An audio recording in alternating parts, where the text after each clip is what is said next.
A few years ago, something very interesting happened at a university sports competition.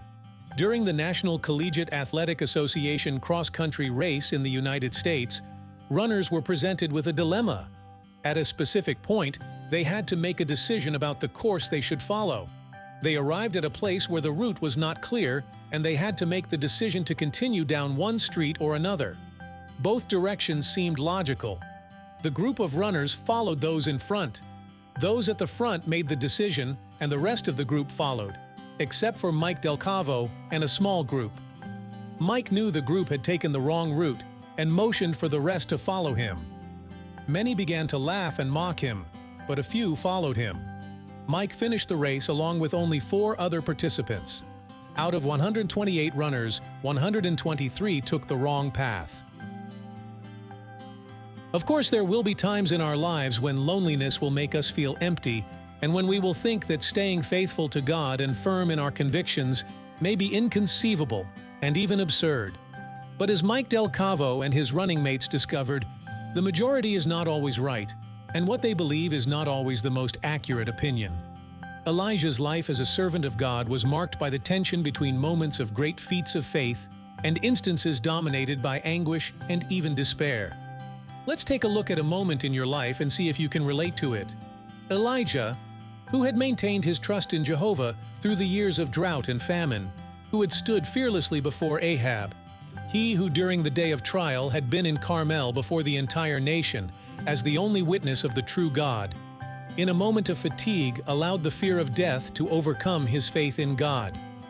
Someone who had received so much evidence of God's gracious love was not exempt from human weaknesses. Queen Jezebel's threat rang in his ears, and his belief that he was the only one who worshipped the true God in Israel led him to lose his trust in Jehovah. Elijah forgot God and fled until he found himself alone in a sad desert.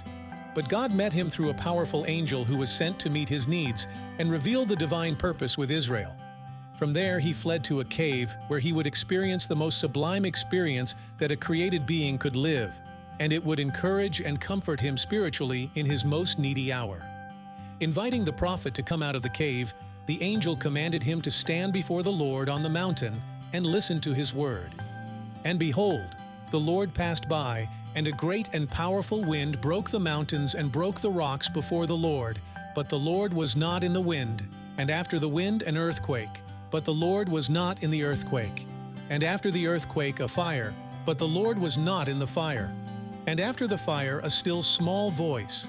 And when Elijah heard it, he covered his face with his mantle and went out, and stood at the door of the cave.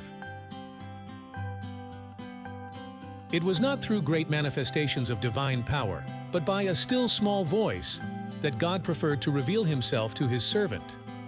The voice of the Spirit of God has the ability to transform the heart.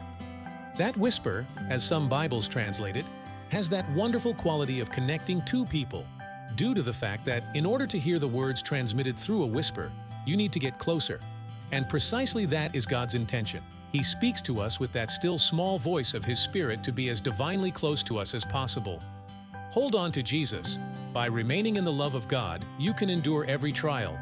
If you continually trust in God, you can learn to listen to His voice and understand the providences that now seem mysterious to you. Walk by faith the path that He traces for you. You will have tests, but keep moving forward. This will strengthen your faith and prepare you to serve.